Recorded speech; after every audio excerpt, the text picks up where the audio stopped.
Let's break down some of the other 2024 headlines and developments. Joining us is Caitlin Huey-Burns, again, back at the table, along with our colleague Fin Gómez, CBS News' political director.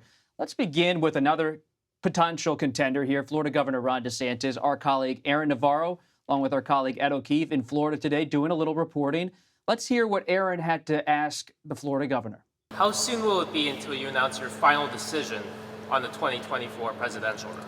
At the end of the day, these things will happen in relatively due course. I mean, you know the season is what it is. I mean, there's only so much time. So you're just gonna have to stay tuned on all this, okay? You'll get there one way or another very soon. Back in 1992, Finn, there was a famous phrase for Mario Cuomo, the then New York governor, Hamlet on the Hudson. He couldn't decide whether he was going to jump into the presidential race. Seems like we have a Hamlet in Tallahassee. We have a Hamlet in Manchester. When are these people going to decide? Is it that late June deadline for everyone? Yes, I think. I mean, as long as you don't get a Macbeth type also, by the way, Bob, but I think that with, Nice. with DeSantis, I think it's now or never. It's coming up where it's like you either jump on the boat or you're going to miss the boat. And I think we all see that. He's been saying for months that it's getting, wait till after the session is over in Tallahassee. Well, that's happening tomorrow. Let's go. What's he going to do?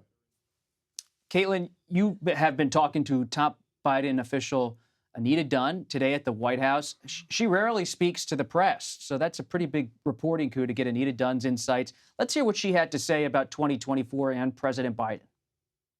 Just watch him and then look at how much he has accomplished in 2 years, more than any 2-year period of any president for decades. But voters are going to, I can't talk about the election, but people are going to make judgments based on what they see. So I would just say watch him and watch what he has gotten done and then watch who he's fighting for. Anita Dunn being careful with the Hatch Act, Exactly. but still making a few comments about 2024. North Lawn. What was your assessment of how she framed the stakes, how she framed the race? Well, it was interesting because I asked about this age question, and I asked about it in the context of Nikki Haley, who we've been talking about this week, really leaning into this age question and going as far to say that Biden may not live through his second term. You've heard that from the president as well, though. Watch me, watch what I do. But I also think it's interesting the way in which this campaign is also likely to, really focus on Trump. And I think that is such a key feature here. And that's what I'm interested in watching, too, is, whether Democrats do see any scenario where Trump is not the nominee. Because right now, this is the contrast that they are trying to strike. And even if it's not Trump, trying to paint everybody with a Trump brush. One thing about politics is you never know what's going to come around the corner. And we didn't know a few years ago the global pandemic would be such a dominating thing in our politics. We don't know where the war in Ukraine is going. Vladimir Putin, hard to read from time to time. I'm always curious where that's going to go as a political issue. Let's hear what former President Trump had to say in an interview across the pond on this issue. If I were president, and I say this, I will end that war in one day. It'll take 24 hours. I know Zelensky well. I know Putin well. It would be easy. That deal would be easy. A lot of it has to do with the money. A lot of it has to do with the military we're giving. There's a real fault line now, Finn, between the Republicans and the Democrats.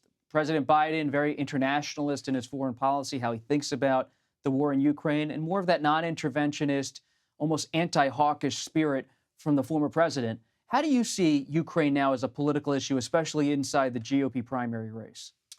Two things. I think Mike Pompeo is probably regretting the fact that he decided not to jump in, right?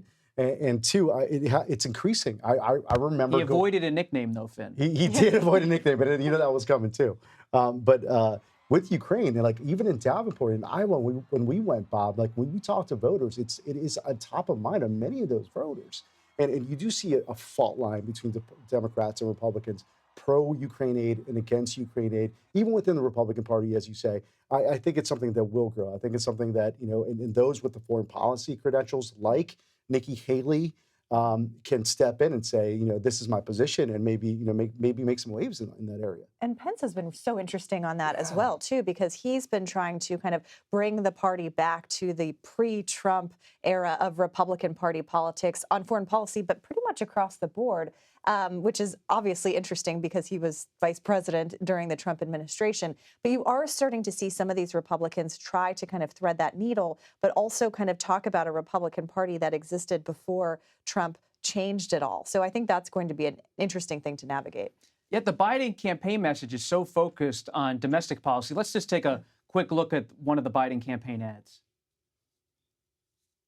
Joe Biden is determined to reward hard work. That's why he passed historic laws that rebuild our roads and bridges, invest in our factories, and bring back American manufacturing. Over 12 million jobs have been created. And Joe Biden... When I talk to Biden sources, it's so clear that on foreign policy, he's a former chairman of the Senate Foreign Relations Committee. He's focused on that every day, how to deal with China, how to deal with Putin. At the same time, politically, such a focus on manufacturing, trying to cut back into that populist appeal Trump has made in the past decade. Based on your conversation with Anita Dunn, how do you see the Biden campaign and the Biden White House trying to win back some of those working voters who may have drifted right? Yeah, and you heard her there suggest that they want to focus on what they see as accomplishments, and particularly when it comes to jobs and also implementing a lot of the policy. We're in a divided Congress, so there's not going to be a lot of new initiatives passed. A lot of this is going to be about implementation and reminding voters, they say, about what they've done, especially on things like infrastructure. Caitlin Huey-Burns, Fin Gómez. Fin, we'll get you next time to get the final question.